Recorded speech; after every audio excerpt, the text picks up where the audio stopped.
रामराम मंडळी, मी प्रमोद सडोलीकर.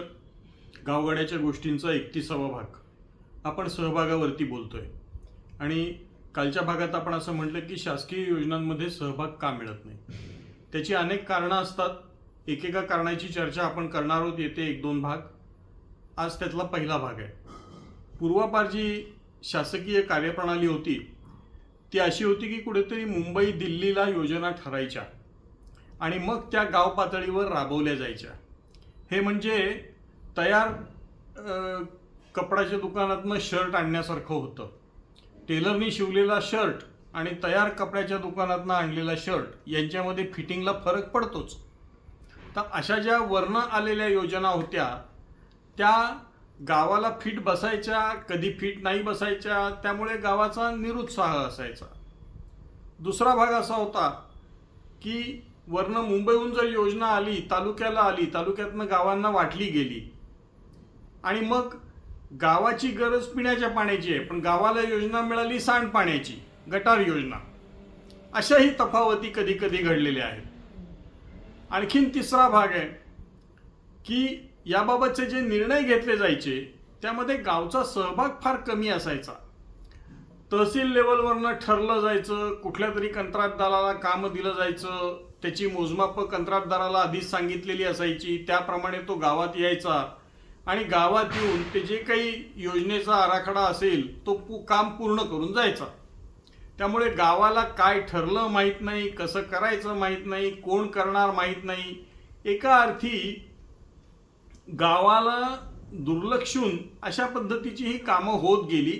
साहजिकच गावाचा त्यामध्ये काही इंटरेस्ट निर्माण होण्याचं असं काही चिन्ह त्यामध्ये नव्हतं.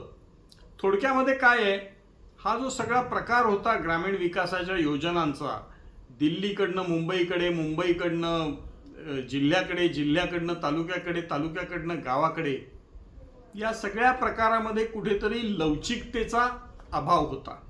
जी काही योजना असेल ती योजना गाव पातळीला योग्य असेल अशा पद्धतीनं डिझाईन व्हायला पाहिजे असा अप्रोच पूर्वीच्या काळी नव्हता. आणि त्यामुळे थोडा निरुत्साह किंवा थोडं अज्ञान अशामुळे लोकांचा सहभाग मिळण्यात अडचणी यायच्या.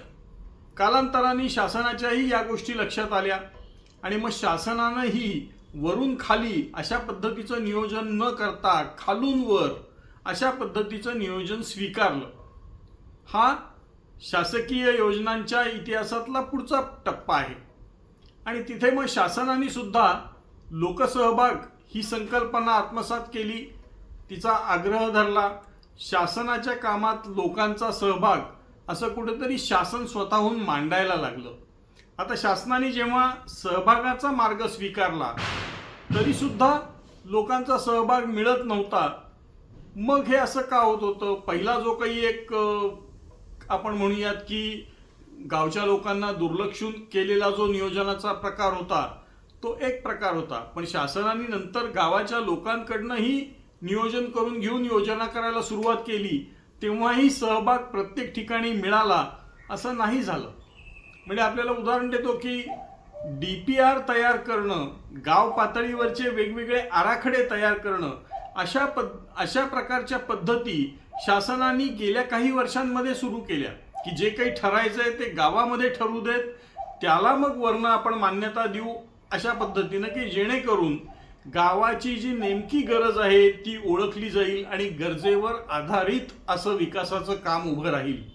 हा शासनाच्या दृष्टिकोनात झालेला बदल होता. नंतर तर असं जलस्वराज्य टप्पा 2 नावाची जी योजना आली तोपर्यंत शासनाचं ब्रीदवाक्य सहभागाच्या बाबतीत काय होतं? शासनाच्या कामात लोकांचा सहभाग.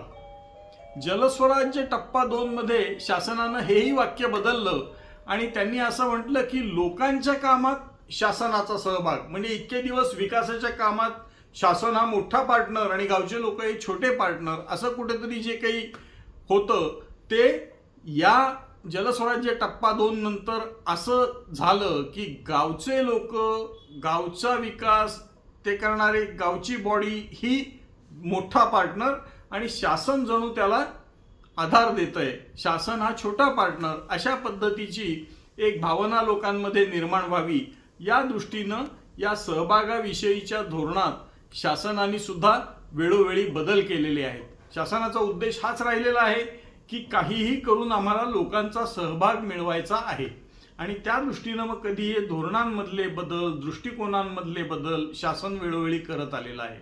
आता हे सगळं झाल्यानंतर सुद्धा लोकसहभाग तरीही का मिळत नाही याच्यावर आपण पुढच्या व्हिडिओमध्ये चर्चा करू। या व्हिडिओमध्ये आपण पाहिलं की शासनाने आपल्या रिजिड लवचिक नसलेल्या अशा पद्धती सोडल्या, सहभागाचा आग्रह धरला आणि आज अशा स्थितीपर्यंत शासन आलेलं आहे की गाव पातळीवर नियोजन करायचं, DPR तयार करायचा आणि मग त्या अनुषंगिक काम गावात करायचं, म्हणजे ज्याला टेलर मेड असं आपण म्हणतो की नाही, तशा पद्धतीचं काम गावात करायचं।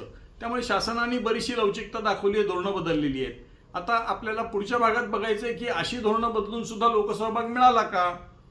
आपल्याला हा व्हिडिओ आवडला असेल तर लाईक करा, शेअर करा, सबस्क्राईब करा। जाता जाता तुम्हाला सगळ्यांना दिवाळीच्या शुभेच्छा। नमस्कार।